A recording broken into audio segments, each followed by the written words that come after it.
Two guys, the biggest puncher, I feel, at the 135 will probably be Gervonta Tank Davis. Attributes, but do you think he has enough power to sustain? Well, it's really all about skills.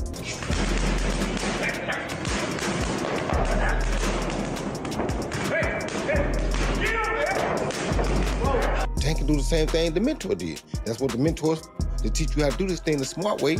Boxing icon Floyd Mayweather was reportedly shocked after seeing Gervonta Davis's bulked-up new look ahead of his highly anticipated clash with Jake Paul. Known for his compact power and explosive style, Tank now looks noticeably bigger and stronger, and everyone's talking. Mayweather, his longtime mentor, couldn't hide his surprise, hinting that this transformation could either give Davis a huge edge or cost him the very speed and stamina that made him unstoppable. Hey, can't even see who it is. Hey, who is the dude? Who is the dude? And that right there is why Gervonta Davis fights don't go the distance. Gervonta Davis is gearing up to face Jake Paul in an exhibition fight on November 14th in Miami. But what's really turning heads is the size difference. Davis, a lightweight powerhouse, is moving up big time, while Paul usually enters the ring around 190 to 195 pounds, with a major height and reach advantage. It's a matchup that few saw coming. He always training for something like this. Obviously, smaller guy.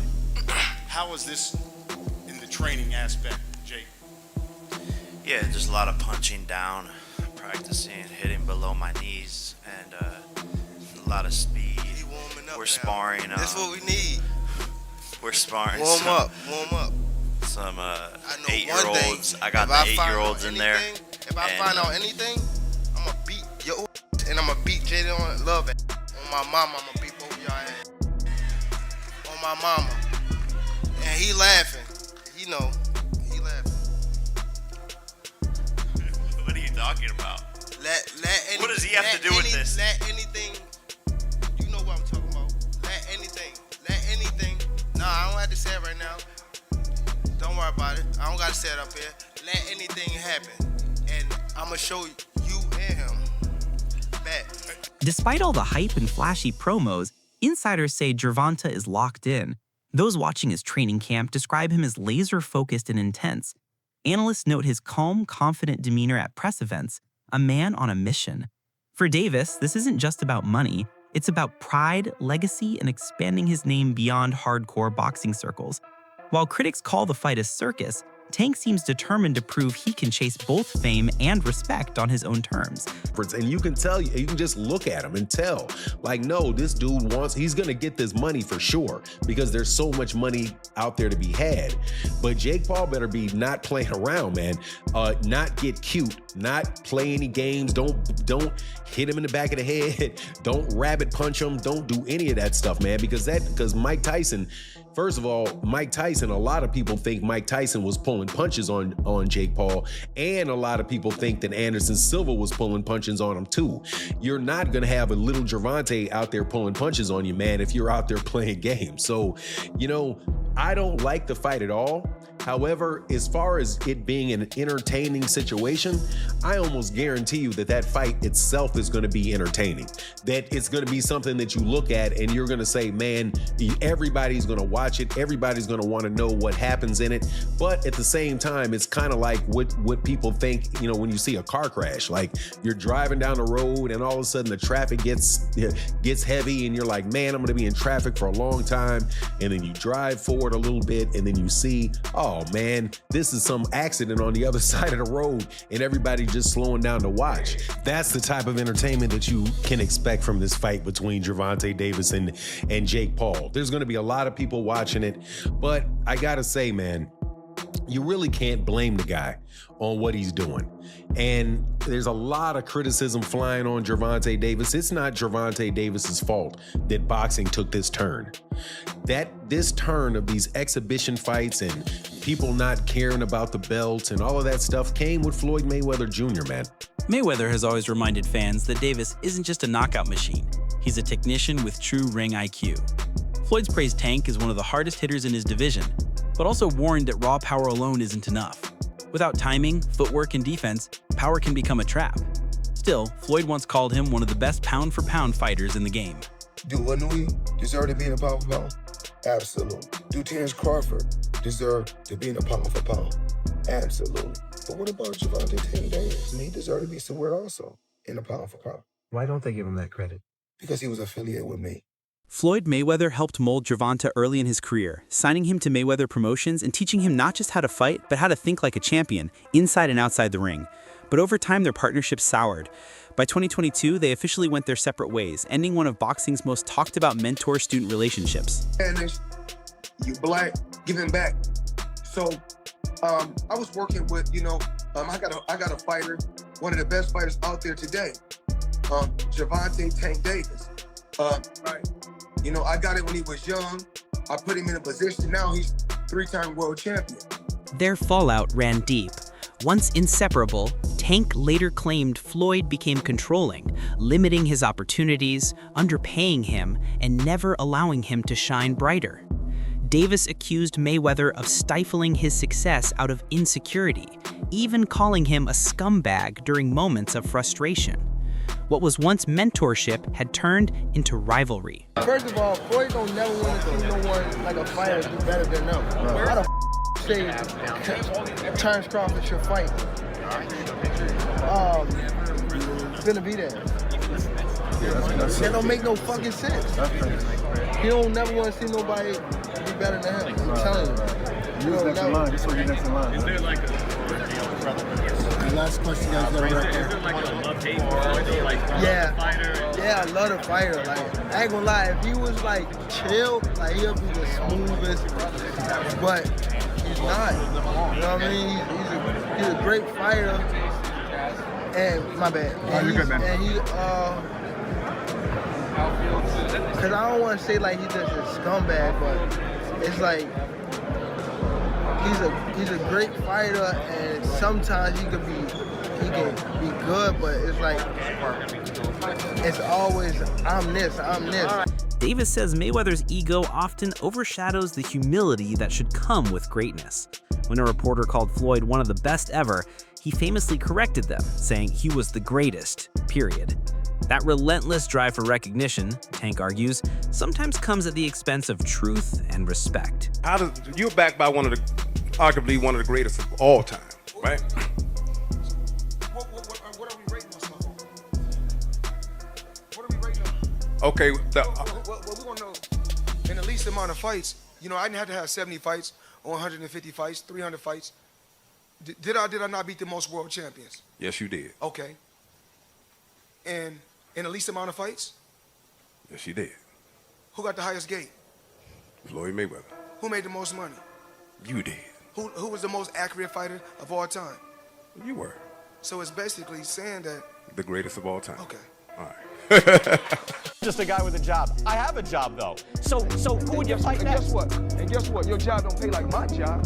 Well, it depends. Your job don't pay like my job. That brings me to another point. I can make 20 million in 18 months because I want to. Because I want to come back and steal some more money. I'm in a whole new era, dominating fighters. And he's a whole new fighter, Floyd. A whole new fighter.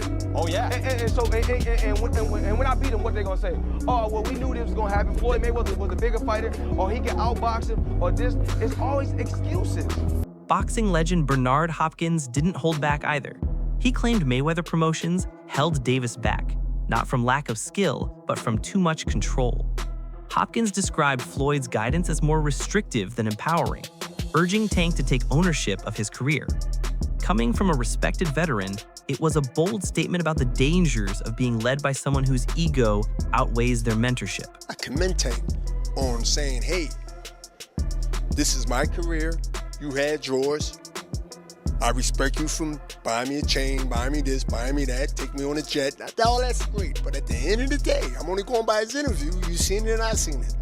Thank you, Floyd Mayweather, for all the things you gave me. If the intentions was you just looking out for me. But I got an opportunity to fight this big fight. And this soap opera between you and Oscar for all these years, I'm not gonna let it affect me. That's my interpretation. And Tank wants to do the fight, but he had to break away from the chains of somebody he still respects and respected then. And he said, man, I gotta do what I gotta do. This is my career. Roy Jones Jr. isn't surprised by Tank's choice to face Jake Paul. To him, it's a calculated business move, something Floyd himself might have done. Jones sees the fight as high risk, high reward, major money, massive spotlight. He doesn't necessarily approve, but he understands it. Davis is blending strategy, ambition, and showmanship just like the legends before him. Tank can do the same thing the mentor did. That's what the mentor is for, to teach you how to do this thing the smart way and not get you hurt, not have to take no risk, not to take many chances. Everybody had their own mentors, their own pound for pounds, their own people they want to be like. If he want to be like that guy that y'all say is great and was one of the best ever, why can't he do it? If he make 50 to 100 million fighting Jake Paul, they'll be cool with it because they cool with you making money. That's what the fan bases are on now. They happy with you just making money being good. Back in our day, they won't be cool with that. You had to prove you was the best. They thought you fought because you wanted to be the best of the division or the best of your era. I want to be the best in my division. As a matter of fact, I want to be the best around my division. Not just in my division, even around my division, I want to be the best. Today's fighters, they have been taught that that's not the way to do it nowadays. Nowadays, go for the bag. So everybody is going for the bag. Trainer Greg Hackett has had enough of the criticism. He says fans judge fighters for every move they make without knowing what's happening behind the scenes. If Davis wants to fight Jake Paul, that's his choice, and it deserves respect. Hackett argues that real boxing fans should appreciate the discipline it takes to stay elite instead of policing who fights who. It's a frustration many in boxing share in this social media era. And number 3, the retirement. I mean, the backlash is just what people do nowadays. That's just, you give somebody a keyboard, you give them a phone, and they able to hide their face. Yeah, they gonna have a field day. The backlash I get, I understand. What'd you say, number 2, not fight Shakur? Yeah, he's saying he'll never fight Shakur, that he ain't gonna do him no favors, that he ain't gonna help him make no money because Shakur broke or something like that. Something along those lines. Yeah, I don't get all that. That's, you know what I mean, that's against the game. Like, you know what I mean? You at least owe that fight for the game. You know what I mean? You owe the rematch to Lamont for the game. But you owe Shakur for the game just because of the 2 style matchups. You know what I mean? But if he feel like he don't gotta fight him, guess what? We can't sit here and just go crazy about it. But it is kind of crazy. It is kind of corny. You know what I'm saying? If he not gonna fight Shakur, and if he's standing on it like, I'm not ever gonna fight you, I'm not doing you no favors. And all right. But then again, you know what? I don't know what them guys got going on. I don't know what they've been through personally. You know what I'm saying? But would I love to see that fight? Hell yeah, I would love to see that fight. And then number 3, you said what? You said retirement. The retirement. Oh, boxing. Boxing, they're around. They're around. There's always gloves around. It's on you. It's on you. I'm chilling. You all right? Yeah, get with me. I know. How you feel? Darkskin boy, that's my man.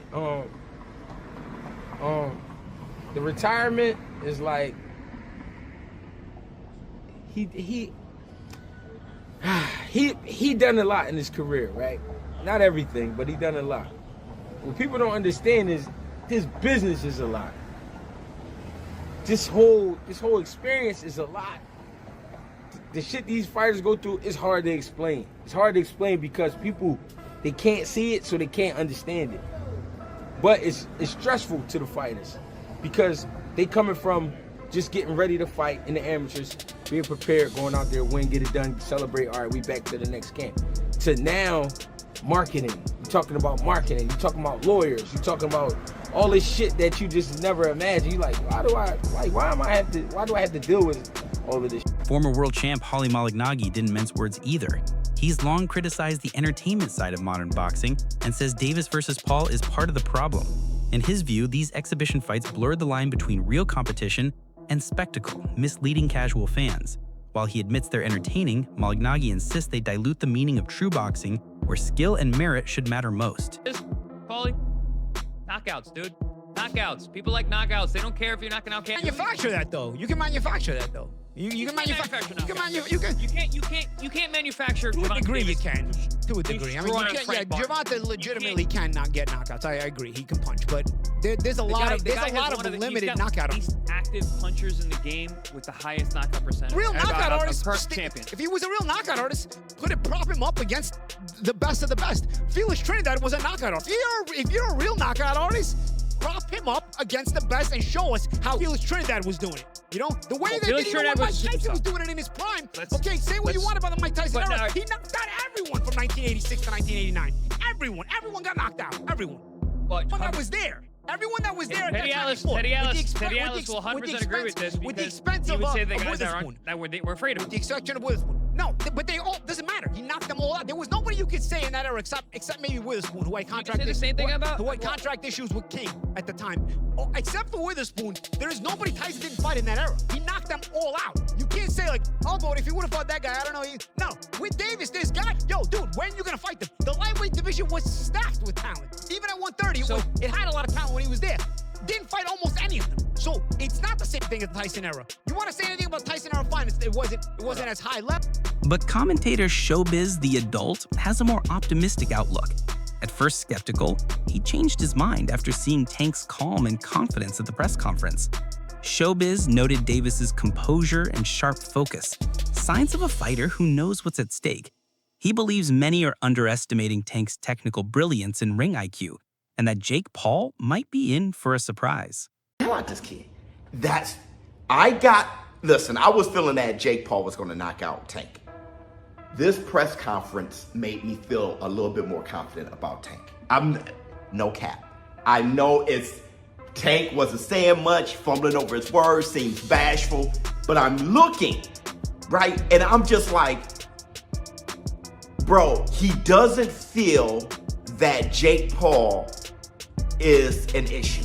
Even though he said it, he doesn't feel like he has to whoop his ass. He doesn't feel threatened. That's the word. He doesn't feel threatened, but he does feel out of his element. I'm gonna be honest, man. It sounds like, I know everybody's looking at this press conference and it's like, number one, I know what y'all saying. It's a clown show. It's not real. Tank was paid off. It's fake. Cause Tank, when he was talking about Jake and JB, even I was like, what is he talking about? He laughing. What are you talking about? What does he have to do with this? Let anything, you know what I'm talking about. Let anything. Nah, I don't have to say it right now. Don't worry about it. I don't gotta say it up here. Let anything happen. Promoter Eddie Hearn has his own take, and it's not flattering. He argues that Davis chose the easy money route instead of facing Lamont Roach Jr. again or taking on Shakur Stevenson. Hearn estimates the Jake Paul fight will bring in around $30 to $40 million compared to far less for a true title matchup. He says if Tank wanted a real challenge, he'd pick Stevenson, a fighter with the patience, precision, and IQ to test him like never before. If you were Tank's promoter, what would the next step be for Tank? I heard they were going to fight Jake Paul. When I see Jake Paul at the event and I see Jake Paul posting from the private jet with a picture of Gervonta.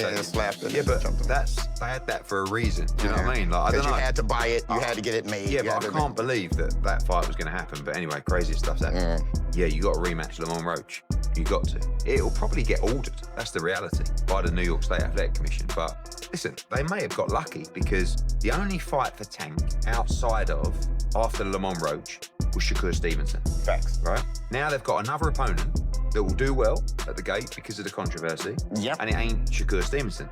I keep telling people, Shakur Stevenson beats Tank. You cannot say that Shakur Stevenson would not have beaten Tank last Saturday. Yeah. I'm telling you, he would have. Meanwhile, former world champion Timothy Bradley sees things differently. He calls this an easy money fight for Davis, pointing out Jake Paul's limited experience.